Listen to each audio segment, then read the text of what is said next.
معرکہ موصل کی اہمیت۔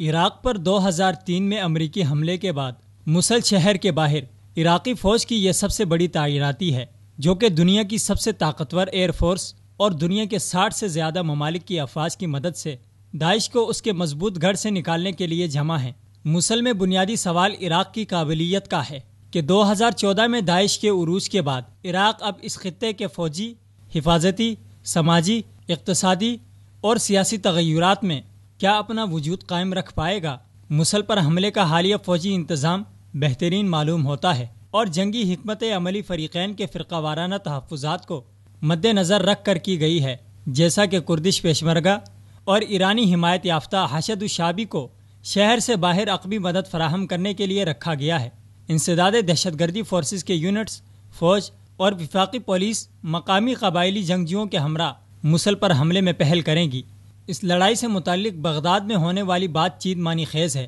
جس میں اصحاب اہل الحق، جو کہ اس لڑائی میں شامل 7 شیعہ ملیشیاؤں میں سے ایک ہے، کے رہنما نے یہ بیان دیا ہے کہ موصل کی لڑائی محمد صلی اللہ علیہ وسلم کے نواسے حسین رضی اللہ تعالی عنہ کے قاتلوں کے خلاف جنگ ہے اور قاتل اسی شہر کے باسی ہیں۔ حریف پارٹیاں، جن میں ترکی کرد، حکومت بغداد، شیعہ ملیشیا اور سنی بلاک شامل ہے، سب کے سب موصل کو اپنے طویل المدتی مقاصد کے تناظر میں اہمیت دے رہے ہیں۔ یہی متنازع دلچسپیاں ترکی اور عراق کے درمیان سفارتی چپقلش کی بنیادی وجہ بن رہی ہیں، جبکہ ترک فوج موصل سے 30 کلومیٹر کی دوری پر بغداد کے کیمپ میں موجود ہے، اور اس باہمی چپقلش کو دیکھتے ہوئے یہ جھگڑے دونوں ممالک کے درمیان سیاسی کشیدگی کو گہرا کرنے میں اہم کردار ادا کر سکتے ہیں۔ حشد الشعبی موصل کے شمال میں واقع شہر تل عفار میں لڑنا چاہتی ہے، مگر ترکی حشد الشعبی کی برتری سے خائف ہے، کیونکہ موصل شہر ترکمانوں کی اکثریت پر مشتمل ہے، جہاں 30% شیعہ بھی آباد ہیں۔ ترکی جانتا ہے کہ یہ شہر ایک اڈے کے طور پر استعمال ہو سکتا ہے، جہاں سے ترکی کے اثر و رسوخ کو چیلنج کیا جا سکتا ہے۔ نینوی گارڈ، جو کہ سنی نیشنل موبلائزیشن فورم کا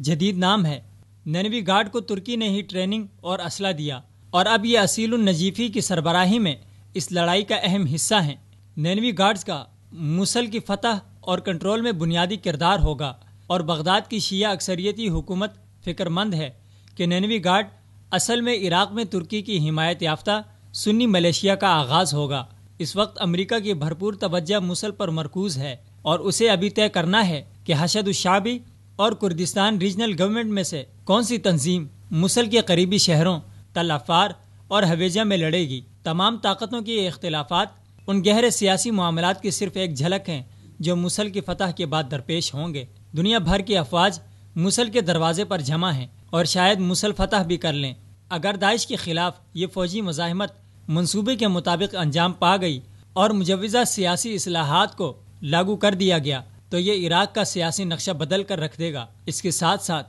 اگر یہ شہر لے لیا گیا تو عراق شاید خود کو بہت سی پوشیدہ سیاسی مشکلات کے دہانے پر پائے گا، جو کہ ابھی تک امریکہ کی طرف سے داعش کے خلاف فوجی مفادات کے حصول کی خاطر نظر انداز کی جا رہی ہیں۔